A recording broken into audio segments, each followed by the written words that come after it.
Pathetic employees like you don't deserve success. The text hit my phone while Rafael Nadal was serving for the championship on court Philippe Chatrier. My name is Jacob Harrison. I'm 38 years old, and I had just been fired via text message while sitting courtside at the French Open final in Paris. The message came from Riley Denton, my boss at Gravora Group, a Chicago-based technology consulting firm where I had worked as senior strategic director for 6 years. 6 years of building relationships, landing clients, and generating revenue that kept our European division profitable. 6 years of missing family dinners to take calls with executives in London and Frankfurt. 6 years of loyalty to a company that had just discarded me like a used napkin. I stared at the screen for maybe 10 seconds. The crowd around me erupted as Nadal won the point, but everything felt muted. The second text appeared immediately after. You're fired. Clear out your desk by Monday. No phone call, no meeting, no explanation. Just a coward's way of ending someone's career while they were on what should have been a well-earned reward trip. I had earned this Paris trip by landing our biggest client contract in company history 8 months earlier. Nexora Labs had signed a 3-year deal worth $12 million in consulting fees. Riley had personally handed me the Roland Garros ticket package at our quarterly meeting, shaking my hand in front of the entire team and calling me the future of international business development. Now he was texting me like a teenager breaking up with his girlfriend. The man sitting next to me in the premium seating section glanced over. He was older, maybe 55, wearing an expensive watch and a calm expression that suggested he was used to being in important places. I had seen his face somewhere before but couldn't place it immediately. "Everything all right?" he asked quietly, his accent distinctly British. I looked at him more carefully. Recognition hit me like a cold wave. Gerard Bellamy, Chief Executive Officer of Lunara Ventures, our biggest competitor in the European technology consulting market. We had spoken briefly at a conference in Amsterdam 2 years ago, but I remembered him well. His company had been trying to poach our clients for the better part of a decade. "Just work," I said, slipping my phone back into my pocket. But something in my gut told me this moment was about to become much more significant than a simple firing. Riley Denton had just made the biggest mistake of his professional life, and he didn't even know it yet. The timing couldn't have been more perfect. I had built Gravora Group's European operations from nothing. When I started 6 years ago, we had 0 international clients and no presence outside the Chicago metropolitan area. Riley hired me specifically to change that, promising equity stakes and partnership opportunities that never materialized. My background was in enterprise software implementation, but I had a talent for understanding how European businesses operated differently from American companies. I spent 2 years learning German and French, traveling constantly and building relationships with technology executives across 12 countries. The results spoke for themselves.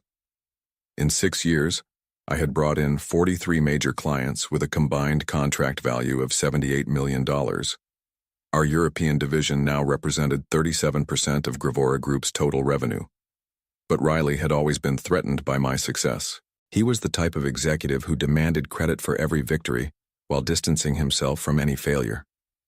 When Nexora Labs initially rejected our proposal 18 months ago, Riley publicly blamed my cultural misunderstanding of their needs.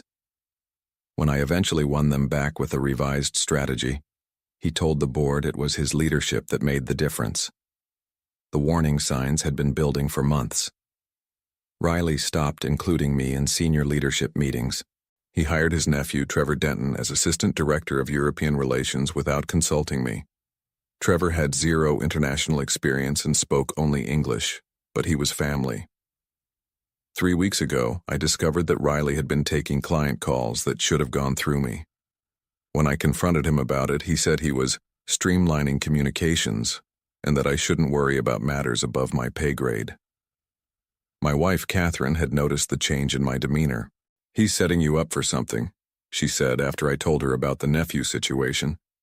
"Men like that don't bring in family unless they're planning to push someone out." I had dismissed her concerns.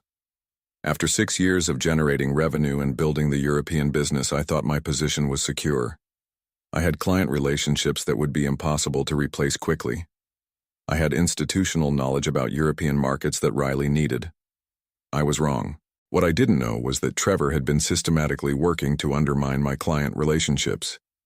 He had convinced Riley that I was going native and putting European client interests ahead of company profits. He suggested that my frequent travel was excessive, and that most of my responsibilities could be handled remotely by someone based in Chicago. The Roland Garros trip was supposed to be recognition for my achievements. Instead, it was apparently Riley's way of getting me out of the country while they prepared my termination. But Riley had made one critical miscalculation. He fired me while I was sitting next to the one person who could turn his power play into a catastrophic business mistake. I pulled my phone out again and reread Riley's messages. The words felt even more insulting the second time. Pathetic employees like you don't deserve success. The arrogance was breathtaking. Gerard Bellamy was still watching the match, but I could sense his attention had shifted slightly in my direction. He was the kind of executive who noticed everything, and my reaction to those text messages hadn't been subtle enough. The full weight of what had just happened began to settle in. Riley hadn't just fired me. He had humiliated me. The timing was calculated to cause maximum damage. Firing me while I was in Paris meant I couldn't defend myself, couldn't gather documents, couldn't speak to clients or colleagues before word spread through the office. But as I sat there watching Nadal celebrate his victory, something shifted inside me. The initial shock and hurt were transforming into something colder and more focused. Riley had underestimated me completely. I thought about my client relationships. Nexora Labs had specifically requested that I remain their primary contact throughout the contract period. Klaus Weber at Kristen Global had told me just last month that he considered me irreplaceable.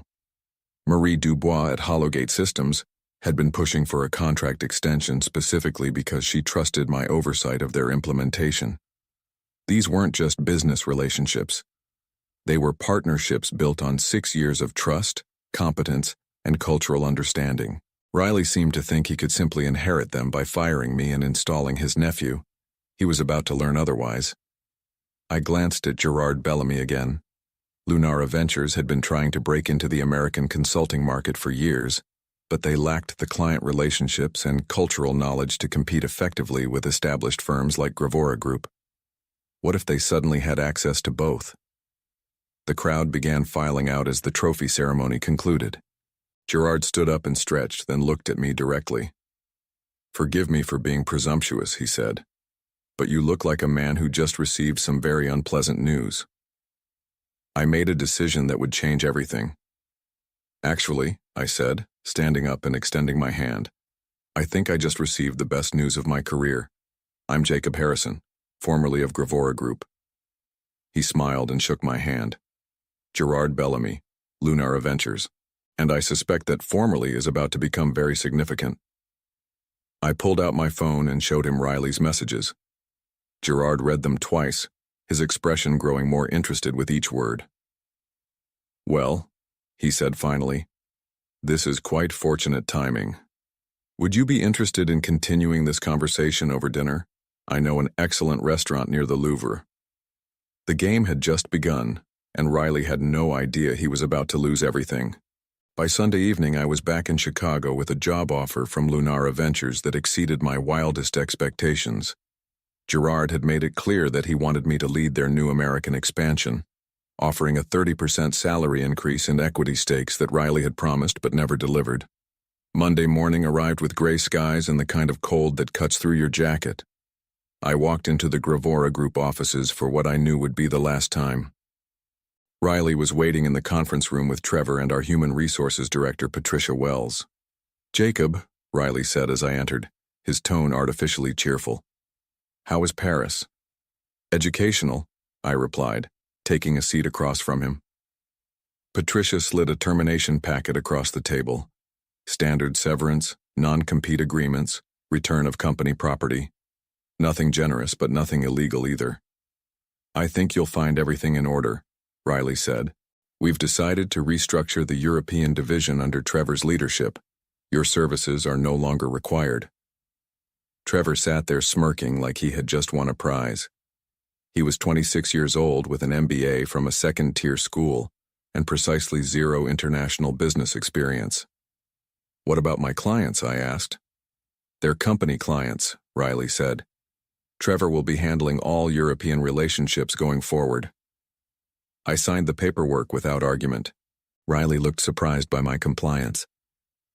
I have to say, Jacob, I expected more pushback from you. This is refreshing. No point fighting the inevitable, I said, standing up and shaking his hand. I wish you the best with the European market.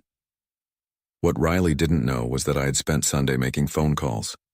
Not to clients yet, that would come later. But I had contacted my lawyer, reviewed my employment agreements, and confirmed that my non-compete clause only applied to direct competitors in the Chicago metropolitan area.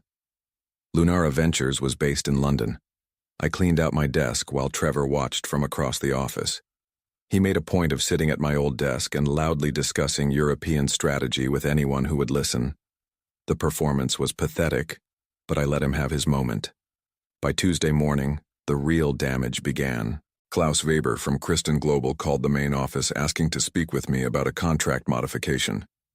Patricia transferred him to Trevor, who spent 15 minutes trying to explain why he was now Klaus's primary contact. Klaus hung up and immediately called my personal cell phone.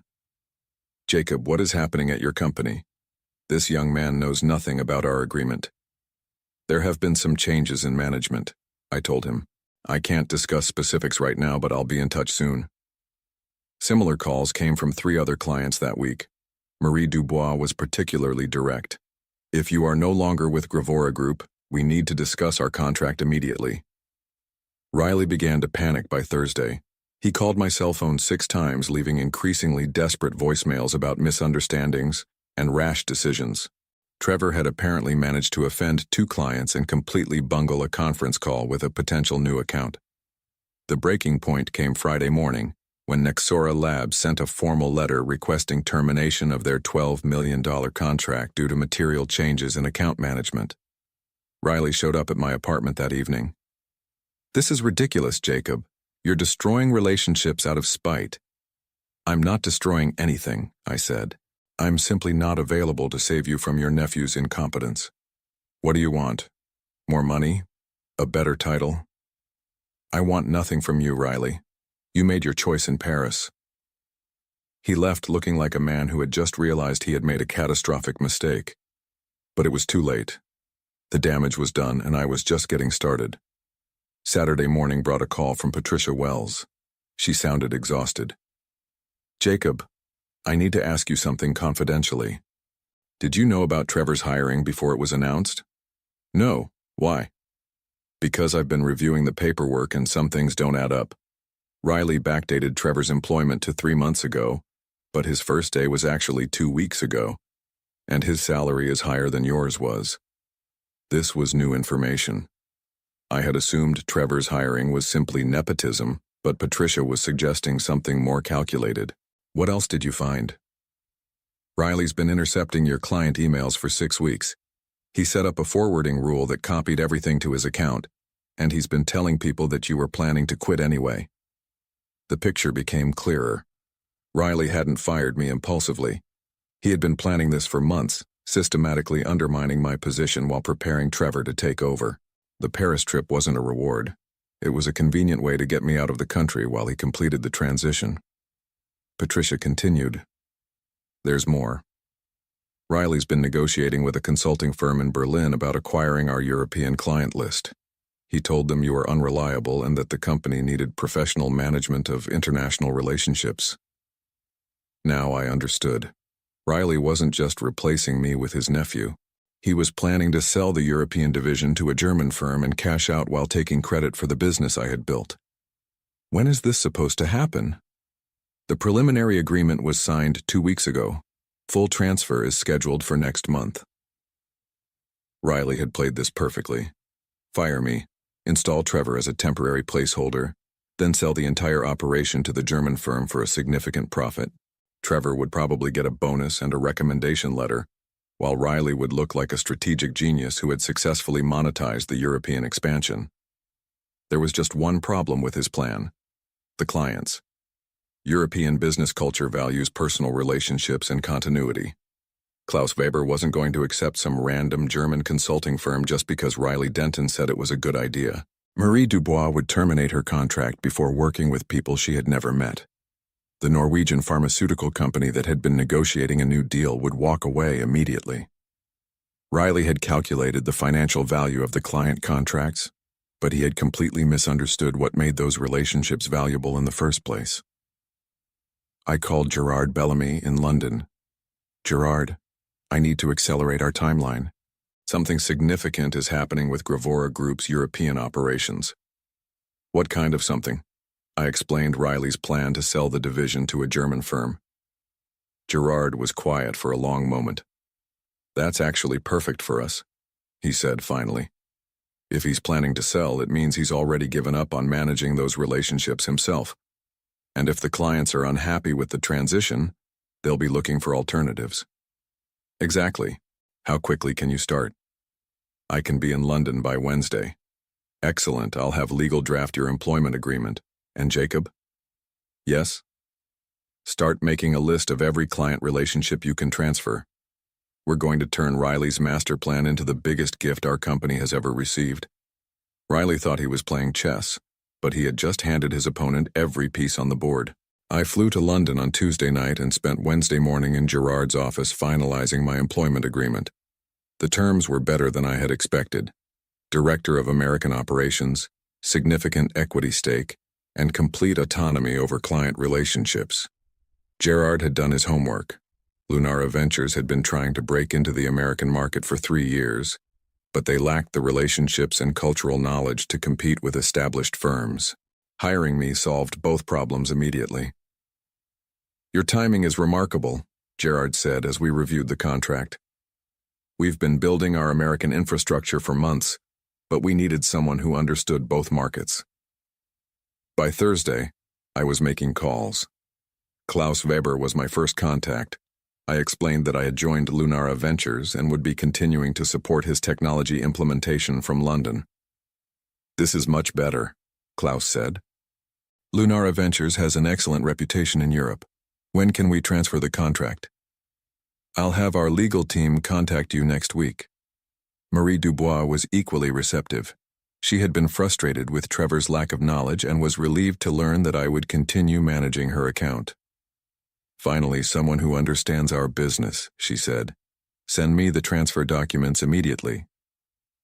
The Norwegian pharmaceutical company was more cautious, but they agreed to a meeting.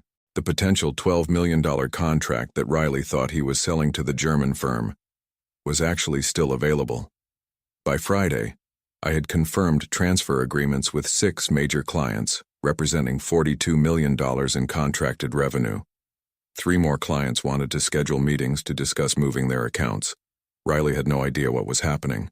Trevor was apparently still trying to convince clients that he could handle their needs, while Riley was finalizing details with the German consulting firm. The trap was set perfectly. Monday morning brought chaos to the Gravora Group offices. Klaus Weber's legal team sent termination notices for 3 separate contracts. Marie Dubois requested immediate return of all proprietary documents. The Norwegian pharmaceutical company canceled their negotiation meeting. Riley called me at 9 a.m. "What the hell are you doing, Jacob?" "I'm working for Lunara Ventures now. My clients chose to follow me." "You can't do this. You have a non-compete agreement." I checked with my lawyer. Lunara Ventures is based in London, not Chicago. The non-compete doesn't apply to international companies. The silence on the other end lasted almost 30 seconds. "You're destroying the European division." "No, Riley. You destroyed it when you fired me via text message. I'm just helping my clients find better service." Tuesday brought more termination notices. By Wednesday, the German consulting firm was asking serious questions about the value of acquiring a European division with no clients. Thursday morning, Patricia Wells called again. "Riley's having a complete meltdown. The German deal is falling apart, Trevor quit yesterday, and the board is asking for explanations." "What kind of explanations?" "How we lost 70% of our European revenue in 1 week." Friday afternoon, Gerard called with an update. "The Norwegian pharmaceutical company wants to move forward with us. They're offering $15 million over 3 years." "Excellent. And Jacob? I just received a very interesting phone call from someone named Patricia Wells. She says she's interested in discussing employment opportunities with Lunara Ventures. Riley's empire was crumbling, and the best people were jumping ship before it sank completely. The man who had called me pathetic was about to learn what failure actually looked like. The final blow came exactly 3 weeks after Riley had fired me in Paris. Gerard called me into his office with news that made everything worthwhile. Gravora Group's board just voted Riley out as regional director. Apparently, losing $87 million in contracted revenue was considered a fireable offense. I felt a quiet satisfaction, but no joy. Riley had brought this on himself through arrogance and poor judgment. There's more, Gerard continued. Trevor Denton is apparently telling people that you sabotaged the European division out of spite. Some of your former colleagues are asking questions about his version of events. I had expected this. Riley and Trevor needed someone to blame for their failure, and I was the obvious target. Let me guess, I said. They're claiming I stole clients illegally. Exactly. But here's what they don't know. Patricia Wells has been documenting everything. Email forwards, backdated employment records, the attempted sale to the German firm. She's prepared to testify that Riley had been planning your termination for months. The irony was perfect. Riley's methodical planning had created a paper trail that proved his actions were calculated rather than reactive. If he had simply fired me honestly, he might have retained some clients. Instead, his deception had made my departure look justified to everyone involved. What happens now? Patricia starts with us next month as European Operations Manager. Klaus Weber is recommending us to 2 companies in Munich, and the Norwegian pharmaceutical deal is expanding to include their sister company in Oslo. Riley's text message from Paris had cost him everything: his job, his reputation, and the business division he had tried to steal. Meanwhile, Lunara Ventures had gained a foothold in the American market worth over $100 million in potential revenue. Justice had been served quietly, professionally, and completely. 6 months later, I was reviewing quarterly reports in my London office when Catherine called from Chicago. "You'll never guess who I saw at the grocery store yesterday," she said. "Riley? He was bagging groceries at the supermarket near our old apartment. He looked terrible." I felt no satisfaction from Riley's downfall. Destroying someone's career brings no lasting peace, even when they deserve it. But I had learned something valuable about loyalty, timing, and the importance of treating people with basic respect. Lunara Ventures had exceeded all expectations. We had landed 14 major American clients and opened offices in Boston and Seattle. The Norwegian pharmaceutical contract had grown into a partnership that spanned 5 countries. Most importantly, I had found a company that valued competence over politics. Gerard treated me as an equal partner, not a threat to his authority.